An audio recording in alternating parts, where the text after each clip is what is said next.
Srpski agent 007 u srednjem veku? Da, ali malo ko zna ko je to bio. 1411. godina, Osmansko carstvo se raspada u građanskom ratu. Evropskim delom vlada Musa Čelebija, surov, nepredvidiv, opasan.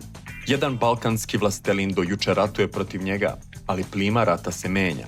Musa ga uzima za saveznika, ali mu ne veruje ni reč. U jesen ga poziva u svoj logor. Dočekuje ga velikodušno, gozba, vino, ali otrovanu. On pije pažljivo, vraća se u odaje i ostaje živ. Pitate se kako? Kao pravi agent nosi protiv otrov. Te noći stiže mu poruka. Bićeš ubijen. I sada kreće filmska scena. Tajno kontaktira branioce Selimvrije, grada koji upravo opseda zajedno sa Musom. Poruka je kratka. Ja sam na vašoj strani, pustite me unutra, iscenirat ću napad. Noć, talambasi se čuju, osmanska vojska misli da počinje juriš. A on trči ka zidinama. Kapija se otvara u posljednjem trenutku. Bekstvo uspeva.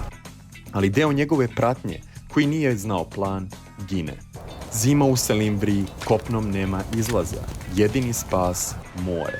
Uz pomoć Vizantije i Mlečana beži brodom u Solun. Ali ni tamo nije siguran. Musa opseda i taj grad. Sa samo 5 ljudi u sebe kreće peške kroz šume i planine. Danju se kriju, noću hodaju, uhodice ih prate. 23. oktobar 1412. posle trovanja, potera, opsada i bekstva stiže napokon kući živ. Musa ga je godinama pokušavao ubiti, svaki put neuspešno. Na kraju, on učestvuje u Musinom zarobljavanju i nadživeo ga je. A ime tog čoveka, Đurađ Branković, budući srpski despot.